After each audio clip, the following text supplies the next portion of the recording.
നമസ്കാരം. എംഫേവർ ലേണിംഗ് ആപ്പിലേക്ക് സ്വാഗതം. ഇനി വരാനിരിക്കുന്ന ഏതൊരു മത്സര പരീക്ഷയ്ക്കും ഉറപ്പായും ചോദിക്കാവുന്ന ചോദ്യങ്ങൾ, ഷോർട്ടായിട്ടുള്ള ക്വസ്റ്റ്യൻസ് ആണ് ഇന്ന് ഡിസ്കസ് ചെയ്യുന്നത് കറണ്ട് അഫയേഴ്സിൽ നിന്നും. ആദ്യ ചോദ്യത്തിലേക്ക് കടക്കാം. അതിന് മുന്നേയായിട്ട് ഞങ്ങളുടെ ഈ ഒരു PDF എംഫേവർ ലേണിംഗ് ആപ്പിൽ നിന്ന് തന്നെ നിങ്ങൾക്ക് ഡൗൺലോഡ് ചെയ്യാം. കൂടാതെ എംഫേവർ കേരള PSC എന്ന ടെലിഗ്രാം ചാനൽ സന്ദർശിക്കുക, അല്ലെങ്കിൽ ജോയിൻ ചെയ്യുക. അവിടെ നിന്നും കറണ്ട് അഫയേഴ്സിന്റെ ഈ ഒരു PDF നിങ്ങൾക്ക് ഡൗൺലോഡ് ചെയ്യാൻ പറ്റും. സോ ആദ്യ ചോദ്യമാണ്,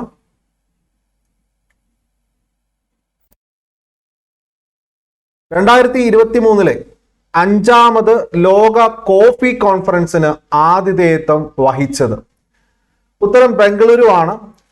അപ്പൊ ഇത്തരത്തിലൊരു ചോദ്യം നമുക്ക് പഠിക്കാനുള്ള കാര്യം എന്ന് പറഞ്ഞു കഴിഞ്ഞാൽ, ഓരോ 4-5 വർഷം കൂടുമ്പോഴാണ് ലോക കോഫി കോൺഫറൻസ് നടക്കുന്നത്.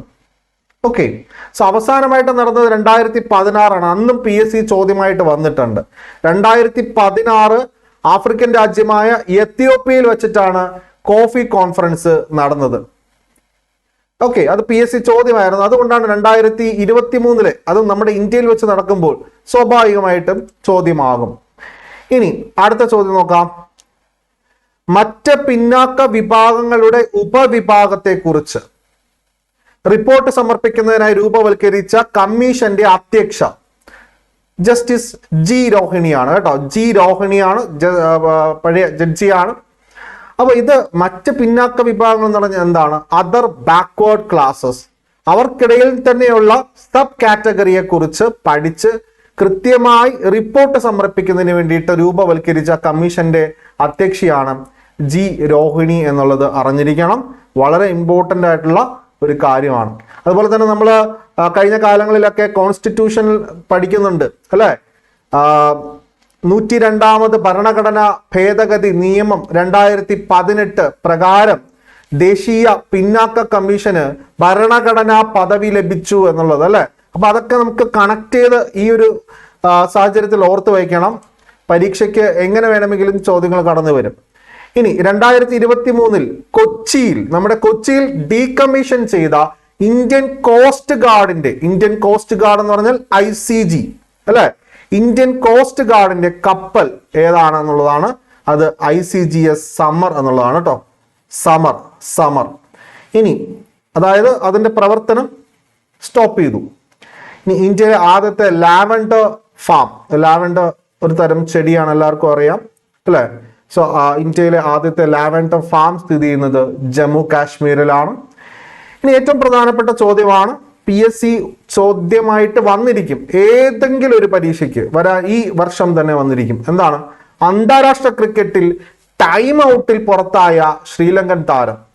അന്താരാഷ്ട്ര ക്രിക്കറ്റ് അഥവാ ഇന്റർനാഷണൽ ക്രിക്കറ്റിൽ ആദ്യമായിട്ടാണ് ഒരു താരം ടൈം ഔട്ട് പ്രകാരം പുറത്താവുന്നത്.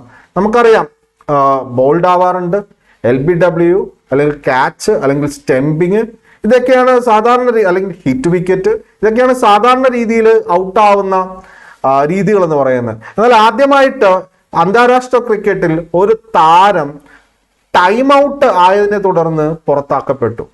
ബംഗ്ലാദേശിനെതിരെ നടന്ന മത്സരത്തിൽ ശ്രീലങ്കയുടെ ഏഞ്ചലോ മാത്യൂസിനാണ് ഈ പറയുന്ന വിഷയം സംഭവിച്ചത്. അപ്പൊ എന്താണ് ഈ ടൈം ഔട്ട് എന്നും കൂടിയുള്ളത് നമ്മൾ അറിഞ്ഞിരിക്കണം. Angelo Mathews time out. എന്താണ് ടൈം ഔട്ട്? ICCയുടെ റൂൾ പ്രകാരം ഒരു ബാറ്റർ, പണ്ട് ബാറ്റ്സ്മാൻ എന്നൊക്കെയാണ് പറഞ്ഞുകൊണ്ടിരുന്നത്, ഇന്നിപ്പോ ജെൻഡർ ന്യൂട്രാലിറ്റിയുടെ ഭാഗമായിട്ട് ബാറ്റർ എന്നുള്ള പേരിലേക്ക് മാറ്റി. ഒരു ബാറ്റർ പുറത്തായി കഴിഞ്ഞാൽ അടുത്തതായി വരുന്ന ബാറ്റർ ആ ഒരു പുറത്താക്കലിൽ നിന്നും, അല്ലെങ്കിൽ ആ ഒരു ഡിസ്മിസൽ നടന്ന് 2 മിനിറ്റിനുള്ളിൽ അടുത്ത ബോള് ഫേസ് ചെയ്യാൻ തയ്യാറായിരിക്കണം. മനസ്സിലായോ? ഒരു ബാറ്ററിന്റെ ഡിസ്മിസൽ അല്ലെങ്കിൽ അയാൾ പുറത്തായതിനു ശേഷം അടുത്ത് വരുന്ന ബാറ്റർ ഈ ഡിസ്മിസൽ ആയി 2 മിനിറ്റിനുള്ളിൽ തന്നെ ബോൾ ഫേസ് ചെയ്യാൻ തയ്യാറായിരിക്കണം. നെക്സ്റ്റ് ബോൾ ഫേസ് ചെയ്യാൻ തയ്യാറായിരിക്കണം. അപ്പോ ഈ പറയുന്ന 2 മിനിറ്റിനുള്ളിൽ, അത് കഴിഞ്ഞാൽ ടൈം ഔട്ട് പ്രകാരം പുറത്താവാൻ സാധിക്കും. അപ്പൊ അത് ടൈം ഔട്ട് പ്രകാരം പുറത്താക്കാനായിട്ട് ബംഗ്ലാദേശ് താരങ്ങൾ റിവ്യൂ ചെയ്തതിന്റെ അടിസ്ഥാനത്തിലാണ് എൻചെലോ മാത്യൂസ് പുറത്തായത്. ഇനി 2023, അപ്പോൾ ഇത് നോക്കിക്കോളാം, ടൈം ഔട്ട് എന്ന് പറഞ്ഞാൽ 2 മിനിറ്റ് ആണ്, 2 minute as per ICC rules. ഇനി 2023-24 സയ്യിദ് മുസ്താഖ് അലി ട്രോഫി എന്ന് പറയുന്നത് ഇന്ത്യയിലെ ഒരു പ്രാദേശിക 2020 ക്രിക്കറ്റ് മത്സരമാണ്. IPL പോലെ തന്നെ പല സംസ്ഥാനങ്ങൾക്കിടയിൽ നടക്കുന്ന. അപ്പോൾ ഇവിടെ പഞ്ചാബാണ് വിജയിച്ചത്. പഞ്ചാബിനെ വിജയത്തിലേക്ക് നയിച്ചത് IPL ഇപ്പോൾ മിന്നും താരമായിട്ട് അഭിഷേക് ശർമ്മയാണ്. ഓക്കെ, അപ്പൊ പഞ്ചാബാണ് 23-24 എഡിഷനിലെ സയ്യിദ് മുസ്താഖ് അലി 2020 ട്രോഫി നേടിയത്. ഇനി വളരെ ഇമ്പോർട്ടൻ്റ് ആണ്, കഴിഞ്ഞ SSC പരീക്ഷകൾക്കൊക്കെ ചോദിച്ചിട്ടുണ്ട്, സെൻട്രൽ ലെവൽ എക്സാമിനൊക്കെ ചോദിച്ചിട്ടുണ്ടായിരുന്നു. 2023 അന്തരിച്ച ചാറ്റ് കിങ് എന്നറിയപ്പെടുന്ന, അതായത് അദ്ദേഹം ബ്രിട്ടീഷുകാരനാണ്. ഉത്തരം മൈക്കൽ പാർക്കിൻസൺ. ഒരുപാട് ചാറ്റ് ഷോകളൊക്കെ നടത്തി ആ ഒരു ട്രെൻഡ് കൊണ്ടുവന്ന ഇദ്ദേഹമാണ്. Okay, Michael Parkinson. നോക്കാം, 2023 ഇ ഗവർണൻസ്, നമ്മുടെ ഒരു സിലബസിന്റെ ഭാഗമാണ് ഇ ഗവർണൻസ് എന്ന് പറയുന്നത്. അപ്പൊ ഈ ഗവർണൻസുമായിട്ട് ബന്ധപ്പെട്ട് എന്തെങ്കിലും ഒരു പുത്തൻ അവാർഡ് വന്നു കഴിഞ്ഞാൽ സ്വാഭാവികമായിട്ടും കറണ്ട് അഫെയർ ചോദ്യമാണ്. ഇ ഗവർണൻസിനുള്ള അല്ലെങ്കിൽ ഇലക്ട്രോണിക് ഗവർണൻസ് നമ്മൾ പറയും, ദേശീയ അവാർഡ് ലഭിച്ച പഞ്ചായത്ത് രാജ് മന്ത്രാലയത്തിന്റെ പദ്ധതി 2023 ഇ ഗവർണൻസിന്റെ ദേശീയ അവാർഡ് ലഭിച്ച കേന്ദ്ര പഞ്ചായത്ത് മന്ത്രാലയത്തിന്റെ പദ്ധതി, അതാണ് സ്വാമിത്വ പദ്ധതി. സെൻട്രലി സ്പോൺസേർഡ് സ്കീമാണ്. 2020 ലോഞ്ച് ചെയ്ത സ്കീമാണ്. മറ്റൊന്നുമല്ല, ഈ ഗ്രാമങ്ങളിലെ പ്രോപ്പർട്ടീസ് ഒക്കെ ഉണ്ടല്ലോ, ലാൻഡും ബാക്കിയുള്ള കാര്യങ്ങളൊക്കെ കൃത്യമായിട്ട് സർവേ ചെയ്യുന്നതിന് വേണ്ടിയിട്ടുള്ള. ഇപ്പൊ ഗ്രാമങ്ങളിലാണ് ഈ അതിർത്തി തർക്കങ്ങളും മറ്റു കാര്യങ്ങളും ഭൂമി തർക്കങ്ങളൊക്കെ വളരെ കൂടുതലായിട്ട് ഇപ്പോൾ വന്നുകൊണ്ടിരിക്കുന്നതിനാൽ അത്തരത്തിലുള്ള ഡിസ്പ്യൂട്ടുകൾ മാക്സിമം ഒഴിവാക്കി സർക്കാരിന്റെ ഭാഗത്ത് നിന്ന് ഒരു കൃത്യമായ ഒരു ലാൻഡ് സർവേ നടത്തുന്നതിന് വേണ്ടിയിട്ടുള്ള ഒരു കോംപ്രഹെൻസീവ് സെൻട്രലി സ്പോൺസേർഡ് സ്കീമാണ് സ്വാമിത്വ. അപ്പൊ അതിന്റെ ഫുൾ ഫോം കൂടെ നോക്കിക്കോളാം, survey of villages Abadi and mapping with improvised technology in village areas. അപ്പൊ ആ ഒരു ഫുൾ ഫോം കൂടി നിങ്ങൾ പഠിച്ചു വെക്കുക. വില്ലേജുമായി ബന്ധപ്പെട്ട പ്രോപ്പർട്ടി സർവേ പ്രോഗ്രാം ആണ് എന്ന് ഓർത്തു വെച്ചാൽ മാത്രം മതി. Swamitva, that's all. ഇനി 2023 ഫിഫ പുരുഷ ലോകകപ്പിന് വേദിയാകുന്നത് ഒരു ഏഷ്യൻ രാജ്യമായതുകൊണ്ടാണ് നമുക്ക് പഠിക്കാൻ വരുന്നത് കേട്ടോ. 2034 ഫിഫ ലോകകപ്പ്. അപ്പോൾ ഈ കഴിഞ്ഞ ഫിഫ ലോകകപ്പ് ഖത്തറിൽ വെച്ച് നടന്നു. ഫ്രാൻസിനെ ഫൈനലിൽ ലയണൽ മെസ്സിയുടെ അർജന്റീന തോൽപ്പിച്ചു. എന്നാൽ അടുത്തൊരു ഏഷ്യൻ രാജ്യം കൂടി, അതും ഒരു ഗൾഫ് രാജ്യം, middle east nation Saudi Arabia 2034 FIFA ലോകകപ്പിന്റെ വേദിയാവുന്നു. പക്ഷെ നമ്മൾ അറിഞ്ഞിരിക്കേണ്ട ഒരു കാര്യം എന്ന് പറഞ്ഞു കഴിഞ്ഞാൽ 2026 എവിടെ വെച്ച് നടക്കും എന്നുള്ളതാണ്. 2026 വടക്കേ അമേരിക്കൻ രാജ്യങ്ങൾ, വലിയ 3 രാജ്യങ്ങളാണ്, USA, കാനഡ, മെക്സിക്കോ എന്നിവിടങ്ങളിൽ സംയുക്തമായിട്ട് നടക്കും. എന്നാൽ 2030 ഫിഫ ഫുട്ബോൾ ലോകകപ്പിന്റെ ചരിത്രത്തിൽ ആദ്യമായിട്ട് ഒരു ലോകകപ്പ് 2 ഭൂഖണ്ഡങ്ങളിലായിട്ട് നടക്കുകയാണ്, 2 കോണ്ടിനെന്റ്സിലായിട്ട് നടക്കുകയാണ്. അതായത് യൂറോപ്പിലും ആഫ്രിക്കയിലുമായിട്ട്. യൂറോപ്പിലെ 2 രാജ്യങ്ങൾ പോർച്ചുഗൽ, സ്പെയിൻ. ആഫ്രിക്കയിലെ ഒരു രാജ്യം മൊറോക്കോ. അപ്പോൾ ഫിഫയുടെ ചരിത്രത്തിൽ ആദ്യമായി 2 ഭൂഖണ്ഡങ്ങളിലായിട്ട് ഒരു ലോകകപ്പ് നടക്കുകയാണ്. ഏതാ വർഷം? 2030. ഏതൊക്കെയാ രാജ്യങ്ങൾ? യൂറോപ്പിൽ നിന്നും പോർച്ചുഗൽ, സ്പെയിൻ. തൊട്ടടുത്തടുത്തുള്ള രാജ്യങ്ങളാണ്. മൊറോക്കോ വന്നിട്ട് ആഫ്രിക്കൻ രാജ്യമാണ്. ഇനി അടുത്ത് നോക്കിയേ, 2023 ബാലൻഡിയോർ പുരസ്കാരം, ഏറ്റവും മികച്ച കളിക്കാരനുള്ള പുരസ്കാരമാണ് ഫിഫയുടെ ബാലൻഡിയോർ പുരസ്കാരം. ക്രിസ്ത്യാനോ റൊണാൾഡോയ്ക്ക് 5 തവണയാണ് കിട്ടിയിട്ടുള്ളത്. പണ്ട് ക്രിസ്ത്യാനോ റൊണാൾഡോയാണ് മുന്നിട്ട് നിന്ന്. ക്രിസ്ത്യാനോ റൊണാൾഡോയൊക്കെ ഓവർകം ചെയ്ത് അല്ലെ ഇപ്പോ 8 തവണ, ഏറ്റവും ലേറ്റസ്റ്റ് ആയിട്ട് 2023 ബാലൻഡിയോർ പുരസ്കാരം നേടിയിരിക്കുന്ന ലയണൽ മെസ്സിയാണ്. Lionel Messi, Argentina. So 2023 Ballon d'Or പുരസ്കാരം നേടിയത് ലയണൽ മെസ്സി. അദ്ദേഹത്തിന്റെ 8ാമത്തെ അവാർഡാണ്. ഇത്തരത്തിൽ ഏറ്റവും കൂടുതൽ അവാർഡ് ലഭിച്ചിരിക്കുന്നത് ഇദ്ദേഹത്തിനാണ് അല്ലെ. പിന്നെ ക്രിസ്ത്യാനോ റൊണാൾഡോയ്ക്ക് 5 കിട്ടിയിട്ടുള്ളൂ. കഴിഞ്ഞ തവണ ബാലൻഡിയോർ പുരസ്കാരം കഴിഞ്ഞ വർഷം കിട്ടിയിരിക്കുന്നത് ഫ്രാൻസിന്റെ കരീം ബെൻസെമയ്ക്കാണ്. കരീം ബെൻസേമ PSC ചോദ്യമായിരുന്നു 2022 അല്ലെ. കഴിഞ്ഞ വർഷത്തെ ബാലൻഡിയോർ പുരസ്കാരം Karim Benzema, France. 2023 latest Ballon d'Or പുരസ്കാരം ലയണൽ മെസ്സി, അദ്ദേഹത്തിന്റെ 8ാമത്തെ പുരസ്കാരമാണ്. ഇനി സച്ചിൻ തെണ്ടുൽക്കറിന്റെ പ്രതിമ അനാച്ഛാദനം ചെയ്തത്, അത് വളരെ ഇമ്പോർട്ടൻ്റ് ആണ്. 2023 ഏറ്റവും അവസാനത്തോടു കൂടി നമ്മൾ പഠിക്കേണ്ട ഒരു കാര്യമാണ്. സച്ചിൻ തെണ്ടുൽക്കറിന്റെ പ്രതിമ അനാച്ഛാദനം ചെയ്തത് അദ്ദേഹത്തിന്റെ തന്നെ ഹോം ഗ്രൗണ്ടായ മുംബൈയിലെ വാങ്കഡേ സ്റ്റേഡിയത്തിലാണ് അത് സംഭവിച്ചത്. ഇനി 2023 എഴുത്തച്ഛൻ പുരസ്കാരം വളരെ ഇമ്പോർട്ടൻ്റ് ആണ്. എഴുത്തച്ഛൻ പുരസ്കാരവുമായി ബന്ധപ്പെട്ടാണ് ചോദ്യങ്ങൾ അനവധി കണക്റ്റഡ് ഫാക്ടുകളായിട്ട് വന്നിട്ടുള്ളത്. ഉദാഹരണത്തിന് 2021 പി വത്സല 2023 അന്തരിച്ചു പോയി. അപ്പൊ പി വത്സലയുമായി ബന്ധപ്പെട്ട അവരുടെ പ്രധാനപ്പെട്ട കൃതികൾ PSC ചോദ്യമായിട്ട് വന്നിട്ടുണ്ട്. ഇനി 2022 എഴുത്തച്ഛൻ പുരസ്കാരം നേടിയ സേതു അഥവാ A സേതുമാധവൻ, 2023 SK വസന്തൻ. അപ്പൊ അദ്ദേഹത്തിന്റെ പ്രധാന ഗ്രന്ഥങ്ങൾ ഏതൊക്കെയാണെന്ന് നോക്കാം. ഓക്കെ, എന്തൊക്കെയാണ് അദ്ദേഹത്തിന്റെ പ്രധാന ഗ്രന്ഥങ്ങൾ? കേരള സാംസ്കാരിക ചരിത്ര നിഘണ്ടു, നമ്മൾ നടന്ന വഴികൾ, പടിഞ്ഞാറൻ കാവ്യ മീമാംസ, അതുപോലെ തന്നെ കാൽപ്പാടുകൾ.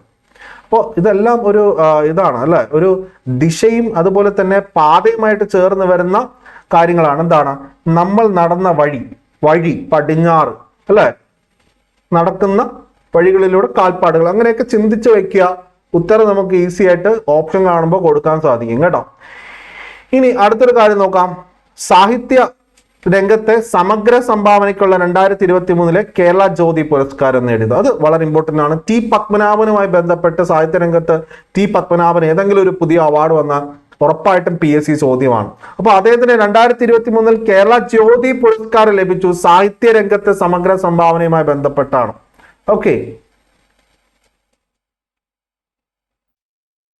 ഇനി ആഗോള സാംസ്കാരിക ധാരണയ്ക്കുള്ള 2023 ബ്രിട്ടീഷ് അക്കാഡമി ബുക്ക് പ്രൈസ്, ഇത് വളരെ ഇമ്പോർട്ടൻ്റ് ആണ്.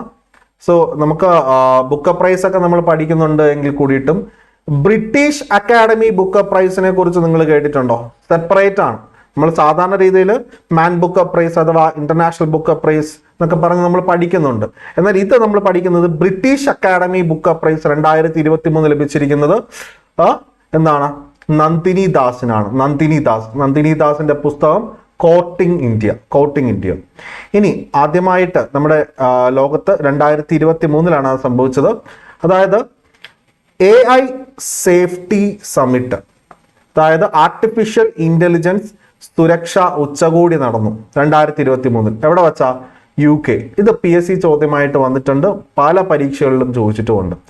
ഇന്ത്യയിലെ ആദ്യ സമ്പൂർണ്ണ ഹരിതോർജ സർവകലാശാല, ഹരിതോർജ അതായത് പറയുന്ന ഗ്രീൻ എനർജിയായിട്ട് ബന്ധപ്പെട്ട് വരുന്നതാണ് അല്ലെ. അപ്പോൾ സോളാറുമായി ബന്ധപ്പെട്ട് വരുന്ന അല്ലെങ്കിൽ ഈ പറയുന്ന മറ്റ് മീൻസ് ഗ്രീൻ എനർജി എന്ന് പറയുമ്പോൾ സ്വാഭാവികമായിട്ടും ഈ കൂടുതലായിട്ട് നമ്മൾ ഡിപ്പെൻഡ് ചെയ്യുന്നത് സോളാർ തന്നെയാണ് അല്ലെ. അപ്പൊ ഹരിതോർജ സർവകലാശാല എന്ന് പറയുന്നത് എന്താണ്? പൂർണ്ണമായിട്ടും പ്രവർത്തിക്കുന്നത് ഹരിതോർജത്തിന്റെ സഹായത്തോടു കൂടിയാണ്. കേരള കാർഷിക സർവകലാശാല. ഇനി ISRO മേധാവി S സോമനാഥന് അതായത് ചന്ദ്രയാൻ 3 വലിയ ഹിറ്റായിരുന്നു അല്ലെ, വലിയ വിജയമായിരുന്നു. ഇതിന്റെ ഭാഗമായിട്ട് ഒരു അഭിമാനകരമായ രാജ്യോത്സവ പുരസ്കാരം ISRO സ്ഥിതി ചെയ്യുന്നത് തന്നെ ബാംഗ്ലൂരുവാണ് അല്ലെ. അപ്പൊ ISRO ചെയർമാനായ മലയാളിയായ S സോമനാഥന് രാജ്യോത്സവ പുരസ്കാരം നൽകിയ സംസ്ഥാനം കർണാടക. ഇനി അടുത്തൊരു ചോദ്യം, അത് സ്ഥിരം PSC ചോദ്യമായിട്ട് ഇനി ആവർത്തിക്കപ്പെട്ടുകൊണ്ടേയിരിക്കും. നിങ്ങൾക്ക് എല്ലാവർക്കും അറിയാവുന്ന ഒരു കാര്യമാണ്. എന്താണ്? യുനെസ്കോ ഇപ്പോ ഇന്ത്യയിലെ 2 നഗരങ്ങൾക്ക് ഒരു പദവി കൊടുത്തു. അതായത് സാഹിത്യ നഗരം. എന്താണ്? സാഹിത്യ നഗരം എന്ന പദവി ലഭിച്ചിരിക്കുന്നത് നമ്മുടെ കോഴിക്കോടിനാണ്. അതേപോലെ തന്നെ സംഗീത നഗരം. അപ്പൊ ഇന്ത്യയിലെ 2 നഗരങ്ങൾക്ക് പദവികൾ യുനെസ്കോ നൽകി. സാഹിത്യ നഗരം കോഴിക്കോട്, സംഗീത നഗരം മധ്യപ്രദേശിലെ ഗ്വാളിയർ. ഇന്ത്യയും ബംഗ്ലാദേശും തമ്മിലുള്ള ഏറ്റവും പുതിയ റെയിൽപാത അക്കൗറ അഗർത്തല റെയിൽ ലിങ്ക്. ഇപ്പോ ബംഗ്ലാദേശുമായിട്ട് ബംഗ്ലാദേശിൽ ആഭ്യന്തര കലാപമൊക്കെ ഉണ്ടായിക്കൊണ്ടിരിക്കുന്ന സാഹചര്യത്തിൽ ഇത്തരത്തിലുള്ള റെയിൽപാതയൊക്കെ ഇന്ത്യ അടച്ചു. അക്കൗറ അഗർത്തല ത്രിപുരയിലാണ് റെയിൽ ലിങ്ക്. ഇനി ഇറ്റാലിയ ചുഴലിക്കാറ്റ് മൂലം നാശനഷ്ടമുണ്ടായ രാജ്യം. 2023 ഇറ്റാലിയ ചുഴലിക്കാറ്റ് വീശിയടിച്ചത് USA യിലാണ്. ഇപ്പോൾ വയനാട് വയനാട് ഉരുൾപൊട്ടലുമായി ബന്ധപ്പെട്ട് പ്രധാനമായിട്ട് 2 പ്രദേശങ്ങളിലാണ് ചൂരൽമല, മുണ്ടക്കൈ അല്ലെ. അപ്പൊ ഇതുമായി ബന്ധപ്പെട്ട് നിരവധി ആളുകൾ മരണപ്പെടുകയുണ്ടായി. അപ്പോ ഇതിനെയൊക്കെ വളരെ മുന്നേ തന്നെ ഇതിനെയൊക്കെ പ്രവചിച്ചിരുന്നു, അല്ലെങ്കിൽ ഇത്തരത്തിൽ പശ്ചിമഘട്ടം വളരെ പരിസ്ഥിതി ലോല പ്രദേശമാണെന്നും അവിടങ്ങളിൽ കാര്യമായിട്ടുള്ള സർക്കാരിന്റെ ഇടപെടൽ കൃത്യമായിട്ടുണ്ടായിട്ടില്ല എങ്കിൽ വൻ നഷ്ടങ്ങൾ ജനങ്ങൾക്കും സർക്കാരിനും ഉണ്ടാവുമെന്നുള്ളത് നേരത്തെ പറഞ്ഞിട്ടുണ്ട്. ആര്? ഗാഡ്ഗിൽ, മാധവ് ഗാഡ്ഗിൽ. അപ്പോൾ അദ്ദേഹത്തിന്റെ ഒരു പ്രധാന പുസ്തകമാണ് വീണ്ടും ചർച്ച ചെയ്യപ്പെട്ടിരിക്കുന്നത്, പശ്ചിമഘട്ടം ഒരു പ്രണയ കഥ. രചിച്ചിരിക്കുന്നത് മാധവ് ഗാഡ്ഗിലാണ്. ഇനി ചെക്ക് പോസ്റ്റുകളിലെ ക്രമക്കേട് കണ്ടെത്താൻ വിജിലൻസ് നടത്തിയ പരിശോധന. ചെക്ക് പോസ്റ്റുകൾ, പല ചെക്ക് പോസ്റ്റുകൾ നമുക്ക് കേരള തമിഴ്നാട് അതിർത്തിയിലും കേരള കർണാടക അതിർത്തിയിലും ഒക്കെ ആയിട്ട് ഒരുപാട് ചെക്ക് പോസ്റ്റുകൾ ഉണ്ട് അല്ലെ. അപ്പോ ഇവിടങ്ങളിലുള്ള ക്രമക്കേടുകൾ കണ്ടെത്താനായിട്ട് കേരള വിജിലൻസ് നടത്തിയ പരിശോധനയാണ് ഓപ്പറേഷൻ ട്രഷർ ഫണ്ട് എന്ന് പറയുന്നത്. ഇതേ സമയത്ത് തന്നെ ഏറ്റവും പ്രധാനമായിട്ട് നമുക്ക് പറയണം, KB ഗണേഷ് കുമാർ മോട്ടോർ വാഹന വകുപ്പ് മന്ത്രിയായതിനു ശേഷം വാഹനങ്ങളിൽ എക്സ്ട്രാ ഫിറ്റിംഗ്സ് ഘടിപ്പിച്ചുകൊണ്ട് ഓടിക്കുന്ന വാഹനങ്ങളെ കണ്ടെത്തി പിഴ ചുമത്തുന്നതിന് വേണ്ടി ആരംഭിച്ച ഒരു ഓപ്പറേഷനാണ് ഓപ്പറേഷൻ താർ എന്ന് പറയുന്ന. താർ, മഹീന്ദ്ര താർ ജീപ്പിന്റെ ആ ഒരു തന്നെയാണ് താർ. ഇനി മണിപ്പൂരിൽ അക്രമ സംഗതികളൊക്കെ നടന്നു എന്നുള്ളത് നിങ്ങൾ വായിച്ചു കാണും. അപ്പൊ മണിപ്പൂരിലെ അക്രമ സംഭവങ്ങളെ കുറിച്ച് അന്വേഷിക്കാൻ കേന്ദ്ര സർക്കാർ 3 അംഗ അന്വേഷണ കമ്മീഷന്റെ, കേന്ദ്ര സർക്കാർ നിയോഗിച്ച 3 അംഗ അന്വേഷണ കമ്മീഷന്റെ തലവൻ എന്ന് പറയുന്നത് ജസ്റ്റിസ് അജയ് ലംബയാണ്. വളരെ ഇമ്പോർട്ടൻറ്റ് ചോദ്യമാണ്, PSC ഉറപ്പായിട്ടും ചോദിക്കും. ഓക്കെ, സോ മണിപ്പൂർ അക്രമ സംഭവങ്ങളെ കുറിച്ച് അന്വേഷിക്കാൻ കേന്ദ്ര സർക്കാർ നിയോഗിച്ച 3 അംഗ കമ്മീഷന്റെ തലവൻ അജയ് ലംബ. എന്നാൽ സുപ്രീം കോടതി നിയോഗിച്ച മണിപ്പൂരിന്റെ ദുരിതാശ്വാസത്തിന് മേൽനോട്ടം വഹിക്കാൻ സ്ത്രീകൾ അടങ്ങിയ പാനൽ. അപ്പൊ ശരിക്കും പറഞ്ഞാൽ സ്ത്രീകൾക്ക് പല രീതിയിലുള്ള ബുദ്ധിമുട്ടുകളും അവിടെ ഉണ്ടായിട്ടുണ്ട്. ദേശീയ വനിതാ കമ്മീഷൻ ഒന്നും തിരിഞ്ഞു നോക്കിയിട്ടില്ല എന്നുള്ള അലിഗേഷൻസ് ഒക്കെ നിലനിൽക്കെ തന്നെ വനിതകൾക്ക് വേണ്ടി ഒരു പാനൽ ഇവിടെ തയ്യാറാക്കപ്പെട്ടു. ആ പാനലിന് നേതൃത്വം നൽകിയത് ഗീതാ മിത്തൽ.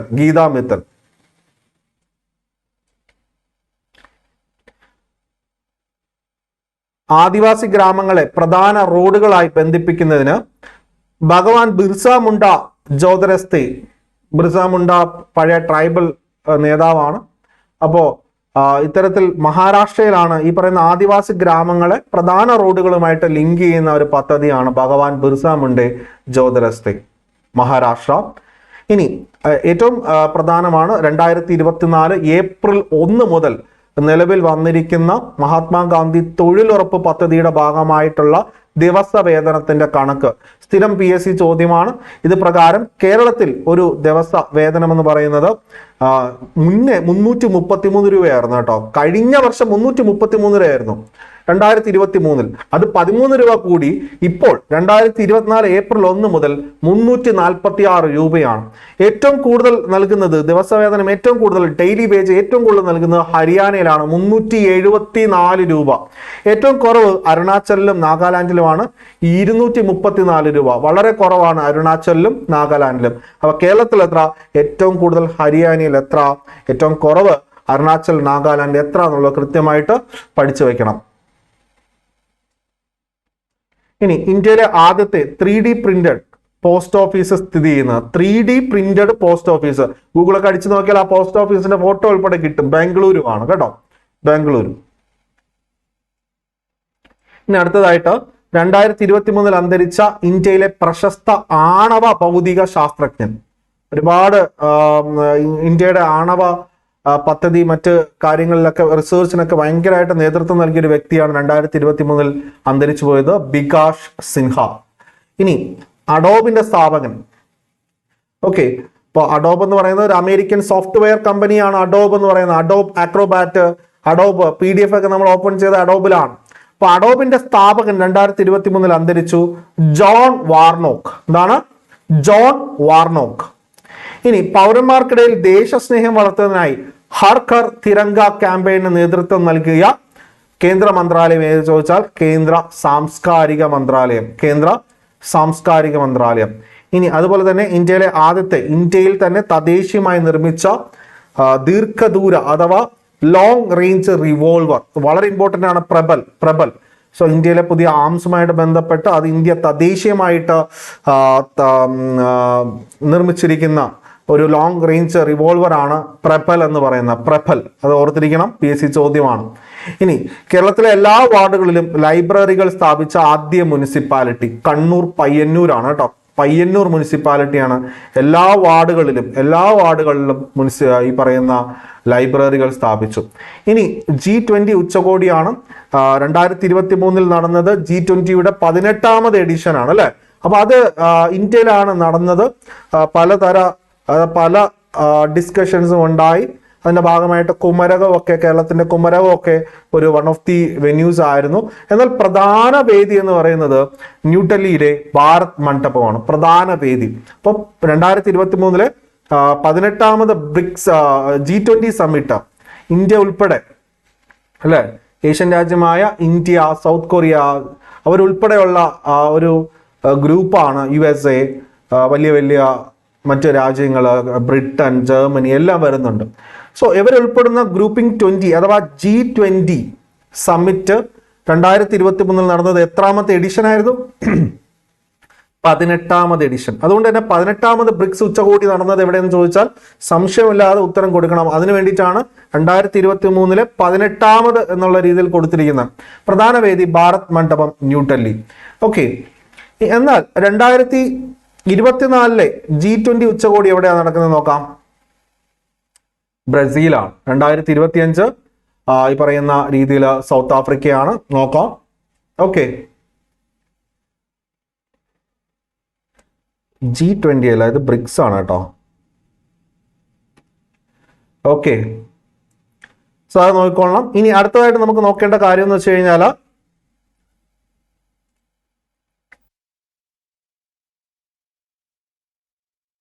അത് ബ്രിക്സ് സമ്മിറ്റ് ആണ്.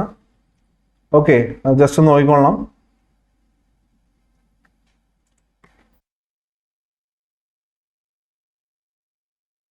അല്ല, G20 തന്നെയാണ് കേട്ടോ. G20 തന്നെയാണ്. ശരി. അപ്പൊ ഇനി അടുത്ത ചോദ്യം എന്ന് പറയുന്നത് 2023 G20 പ്രസിഡൻസി, അതായത് നമുക്കിപ്പോ 2023 തന്നെ ഈ G20 സമ്മിറ്റിന്റെ ഭാഗമായിട്ട് യൂത്ത് സമ്മിറ്റ് നടന്നിട്ടുണ്ട്. യൂത്ത് സമ്മിറ്റ് അത് നടന്നിരിക്കുന്നത് നമ്മുടെ നരേന്ദ്രമോദിയുടെ മണ്ഡലമായ വാരണാസിയിലാണ് കേട്ടോ. വാരണാസി. ഇനി അടുത്തത് ദേശീയ ഹരിത ട്രൈബ്യൂണൽ. ദേശീയ ഹരിത ട്രൈബ്യൂണൽ നമുക്ക് എല്ലാവർക്കും അറിയാം, നാഷണൽ ഗ്രീൻ ട്രൈബ്യൂണൽ ആക്ട് 2010 പ്രകാരം അല്ലെ, ഈ പറയുന്ന എൻവയറമെന്റുമായിട്ട് ബന്ധപ്പെട്ട് വരുന്ന അലിഗേഷൻസ് അന്വേഷിക്കാനും അത് പ്രോസിക്യൂട്ട് ചെയ്യാനും അധികാരമുള്ള ഒരു സ്ഥാപനമാണ്, നിയമാനുസൃത സ്ഥാപനമാണ്. അതിന്റെ ചെയർപേഴ്സൺ എന്ന് പറയുന്നത് പ്രകാശ് ശ്രീവാസ്തവയാണ് കേട്ടോ. പ്രകാശ് ശ്രീവാസ്തവ. ഓക്കെ. ഇനി ഇന്ത്യയിലെ ആദ്യ ഹൈഡ്രജൻ ഫ്യൂവൽ സെൽ ബസ് ഉദ്ഘാടനം ചെയ്തത് ഡൽഹിയിൽ വെച്ചിട്ടായിരുന്നു. ദ ഹിന്ദു ന്യൂസ് പേപ്പറിന്റെ ആദ്യ പേജിൽ തന്നെ ഉണ്ടായിരുന്നു, ഡൽഹിയിൽ ആദ്യമായിട്ടൊരു ഹൈഡ്രജൻ ഫ്യൂവൽ സെൽ ബസ് ഉദ്ഘാടനം ചെയ്തു എന്നുള്ളത്. ഇനി 69ാമത് ദേശീയ ചലച്ചിത്ര പുരസ്കാരമാണ്. ലേറ്റസ്റ്റ് ആയിട്ട് പ്രഖ്യാപിച്ച ചലച്ചിത്ര പുരസ്കാരങ്ങളാണ്. ഇത് പ്രകാരം ഏറ്റവും മികച്ച ചിത്രം എന്ന് പറയുന്നത് നമ്മുടെ തമിഴ് സിനിമാ നടൻ R മാധവൻ സംവിധാനം ചെയ്ത ചിത്രമാണ് റോക്കട്രി ദ നമ്പി എഫക്ട് എന്നുള്ളതാണ് കേട്ടോ. Rocketry the Nambi effect. ഇനി ഏറ്റവും മികച്ച സംവിധായകൻ പക്ഷെ അദ്ദേഹമല്ല, നിഖിൽ മഹാജനാണ്. ചിത്രം ഒരു മറാഠി ചിത്രമാണ്, ഗോദാവരി. എന്നാൽ ഏറ്റവും മികച്ച നടൻ എല്ലാവർക്കും അറിയാം, പുഷ്പ ദ റൈസ് എന്ന സിനിമയിൽ അഭിനയിച്ച അല്ലു അർജുൻ. ഏറ്റവും മികച്ച നടി എന്ന് പറയുന്നത് ആലിയ ഭട്ടും കൃതി സേനോനും അല്ലെ. ഗംഗൂബായ് കാത്തിയാവാടി എന്ന ഹിന്ദി സിനിമയിൽ അഭിനയിച്ചതിന് ആലിയ ഭട്ടും, മിമി എന്ന സിനിമയിൽ അഭിനയിച്ചതിന് കൃതി സേനോനും. അപ്പൊ ഇത് നിങ്ങൾക്ക് അറിയാമായിരിക്കും. ഏറ്റവും മികച്ച ചിത്രം Rocketry the Nambi effect. Nambi നാരായണന്റെ കഥാപാത്രമായിട്ട് R മാധവൻ തന്നെയാണ് അതിൽ അഭിനയിച്ചിരിക്കുന്നത്.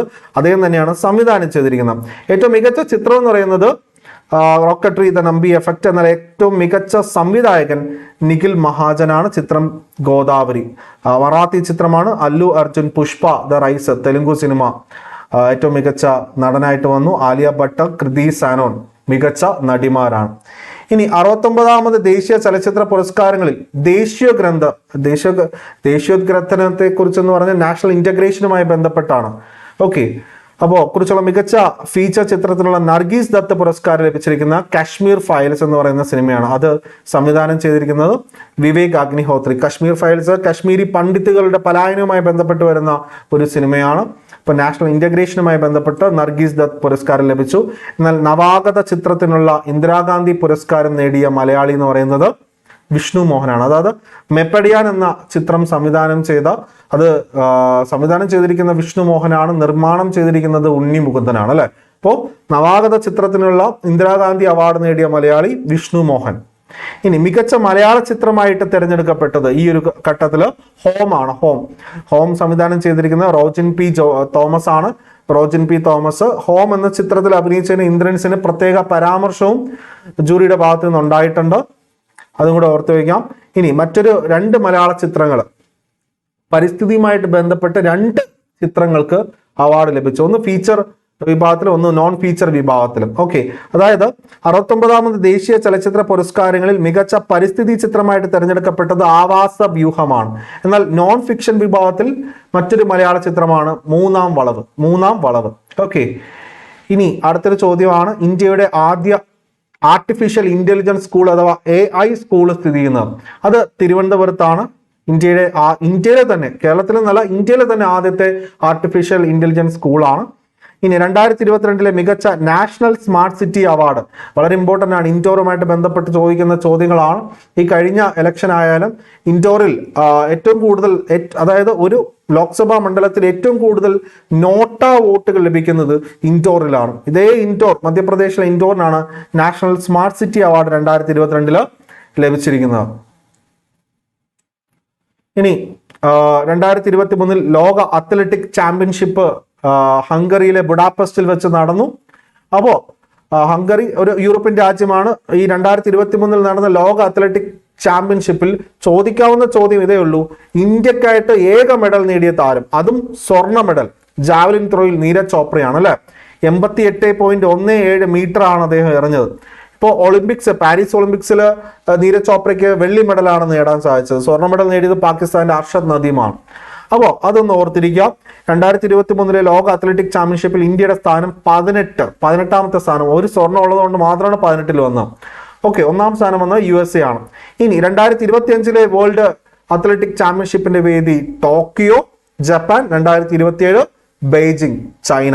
സോ ഇത്രയും കാര്യങ്ങളാണ് നമുക്ക് ഡിസ്കസ് ചെയ്യാനുള്ളത്. അടുത്തൊരു സെഷനിൽ വീണ്ടും കാണാം. Thank you very much. ഈ പറയുന്ന നമ്മുടെ ക്ലാസ്സിന്റെ നോട്ടുകൾ പൂർണ്ണമായിട്ടും എംഫേവർ ലേണിംഗ് ആപ്പിൽ നിന്നും ഡൗൺലോഡ് ചെയ്യാം. എംഫേവർ കേരള PSC എന്ന ടെലഗ്രാം ചാനലിൽ നിന്ന് നിങ്ങൾക്ക് ഡൗൺലോഡ് ചെയ്തെടുക്കാൻ സാധിക്കും കേട്ടോ. Thank you very much.